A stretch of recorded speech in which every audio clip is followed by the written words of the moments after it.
বন্ধুরা আজকে আসুন দেখুন আমার ছাদ বাগান থেকে আমি কি হারভেস্ট করেছি। প্রথমে শিম গাছ থেকে কিছু শিম তুলে নিলাম।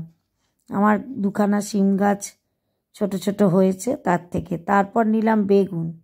আমার বেগুন গাছে বেগুনগুলোর জাতটাই ছোট ছোট ছোট বেগুন হয়েছিল, 4টে মতো তোলার মতো হয়েছে অনেক বেগুন।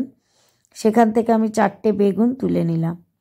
তারপরে একটি টবে লাগানো পালং শাক থেকে পালং শাকগুলো গোড়ার থেকে নয়, পাতাগুলো সব কেটে নিলাম। আস্তে আস্তে করে পাতাগুলো কেটে নিলাম। তারপরে নিলাম কিছু পেঁয়াজ পাতা কেটে নিলাম। তারপরে গাছে কিছু করলা হয়েছিল, মানে হাফ করলা। সেই হাফ করলা আমি কটা 6-7টা হাফ করলা হয়েছিল, সেগুলো পেরে নিলাম।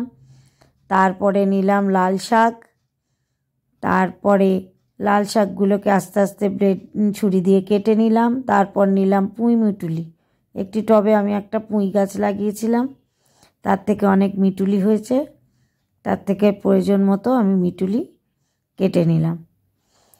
কেটে দেখুন আজকে আমি এই কটি শাক, শিম, বেগুন এবং এছাড়া 2টো কাশ্মীরি লঙ্কাও হয়েছিল গাছে, সেগুলো সব হারভেস্ট করেছি।